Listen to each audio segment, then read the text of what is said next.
So ಆಕಾಂಕ್ಷಿಗಳ ಹೆಸರನ್ನು ಕಳಿಸ್ಬೇಕಾಗಿದೆ. ಈಗಾಗಲೇ ಮಾಡಬೇಕಾಗಿತ್ತು, ಡಿಲೇ ಆಗಿದೆ. ಸೊ 30 ತಾರೀಕೊಳಗೆ ಲಿಸ್ಟ್ ಕೊಡಬೇಕಾಗಿದೆ. ಸೊ ಯಾರು ಆಕಾಂಕ್ಷಿಗಳದಾರ ಲಿಸ್ಟ್ ತೊಗೋತೀವಿ ಮತ್ತು ಅವ್ರ ಅಭಿಪ್ರಾಯ ಕೂಡ ಪಡೀಲಿಕ್ಕೆ ಬಂದಿದ್ದೀವಿ. ನೋಡೋಣ ಏನು ಚರ್ಚೆ ಆಗ್ತೈತಿ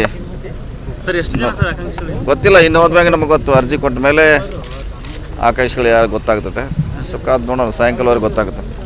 ಸ್ಥಳೀಯ ಅಭ್ಯರ್ಥಿಗಳು ಹೊರಗಿನ ಅಭ್ಯರ್ಥಿಗಳು ಇಲ್ಲ ಅದು ಹೆಂಗೆ ನಾವು ಹೇಳಿಕ್ಕಾಗಲ್ಲ. ಅರ್ಜಿ ಕೊಟ್ಟ ಮೇಲೆ ಮುಂದೆ ಸ್ಕ್ರೂಟಿನಿ ಆಗೋದು, ಅವ್ರ ಬಗ್ಗೆ ಸರ್ವೆ ಆಗಬೇಕು. ಸೊ ಇನ್ನೂ ಭಾಳಷ್ಟು ಲೆಂದಿ ಪ್ರೊಸೀಜರ್ ಇದೆ. ಎಲ್ಲ ಮಾಡ್ತೀವಿ, ಆದರೆ ಟೈಮ್ ಬೇಕಷ್ಟೇ. ಸರ್ DCM ಇದಕ್ಕೆ ಹೇಳಿ ಏನಾದ್ರು DCM ಇಲ್ಲೇ ಇಲ್ಲ. ಅದು ಯಾವುದಂಥ ಪ್ರಪೋಸಲ್ ಸದ್ಯಕ್ಕಂತ ಇಲ್ಲ. ಬಂದಾಗ ಅದ್ರ ಬಗ್ಗೆ ಚರ್ಚೆ ಮಾಡೋಣ. ಈ ಸದ್ಯಕ್ಕಂತ ಇಲ್ಲ.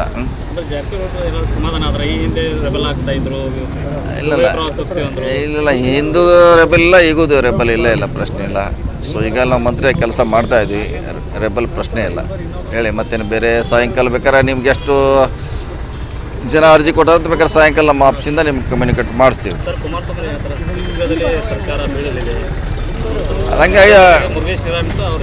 ಹಂಗೆ ಹೇಳೋದು 5 ವರ್ಷವರೆಗೆ ಹಾಗೆ ಇರೋದು. ನಾವು 5 ವರ್ಷವರೆಗೆ ಬೀಳ್ತೈತೆ ಇದ್ದೇ ಇರೋದು. ಆ ಥರ ಪ್ರಶ್ನೆ ಇಲ್ಲ. 5 ವರ್ಷ ನಮ್ಮ ಸರ್ಕಾರ ಇದ್ದೇ ಇರ್ತದೆ. ಸರ್ ಯತ್ನಾಳ್ ಹೇಳ್ತಾ ಇರೋದು ಕೋವಿಡ್ ಹಗರಣ ಆಗಿದೆ ಅಂತೇಳಿ ಅವ್ರ ಅವಧಿಲ್ಲ ಅಂತ ಅವ್ರ ಸರ್ಕಾರ ಅವಧಿಲ್ಲ ಅದೆಲ್ಲ ಗೊತ್ತಿದ್ದಂತೆ. ಈಗಲೇ ಮತ್ತು ಅದಕ್ಕೆ ತನಿಖಾ ಒಂದು ಟೀಮು ಕೂಡ ಮಾಡಿದ್ದಾರೆ. ಅವ್ರು ತನಿಖೆ ಮಾಡ್ತಾರೆ. ಬಂದ ಮೇಲೆ ನೋಡೋಣ, ಅದೇನು ವರದಿ ಬಂದ ಮೇಲೆ ಅದ್ರ ಬಗ್ಗೆ ಹೇಳಿಕ್ಕೆ ಆಗ್ತದೆ.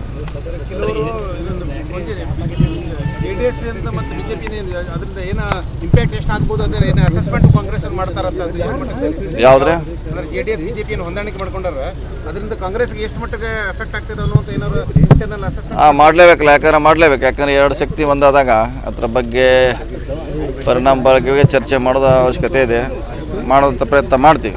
ಹಿಜಾಬ್ ವಿಚಾರದಲ್ಲಿ ಸಿದ್ದರಾಮಯ್ಯ ಅವರು ದುಡುಕಿನ ನಿರ್ಧಾರ ತಗೋತಾ ಇದ್ದಾರೆ ಏನು ಅನ್ನೋ ಹೈಕಮಾಂಡ್ ಕೂಡ ಸೂಚನೆ ಇಂಥ ಸೂಕ್ಷ್ಮ ವಿಚಾರಗಳ ಬಗ್ಗೆ ಇಲ್ಲ ಬಹಿರಂಗ ಹೇಳ್ಬಿಟ್ಟು ಅನ್ನೋಂಥದ್ದು ಏನಾದ್ರು ನೋಡಿ, ಸರ್ಕಾರದಲ್ಲಿ ನೋಡಿ ಸರಿಯಾದ ಸಮಯದಲ್ಲಿ ಸರಿಯಾದ ನಿರ್ಧಾರ ತೆಗೆದುಕೊಳ್ತಾರೆ. ಸೊ ಸರ್ಕಾರಕ್ಕೆ ಒಳ್ಳೆ ಕೆಲಸ ಮಾಡಲಿಕ್ಕೆ ಕಾನೂನಲ್ಲಿ ಅವಕಾಶ ಇದೆ. ನೋಡೋಣ, ಒಳ್ಳೇದು ಮಾಡ್ತಾರಂತ ನಾವು ಭಾವಿಸ್ತೀವಿ. ಕಾದು ನೋಡೋಣ. ಈಗ ತಕ್ಷಣ ಹೇಳುವಂಥ ಅವಶ್ಯಕತೆ ಇಲ್ಲ. ಬರಲಿ, ಅದು ವಿಚಾರ ಬಂದಾಗ ಹೇಳ್ತೀವಿ.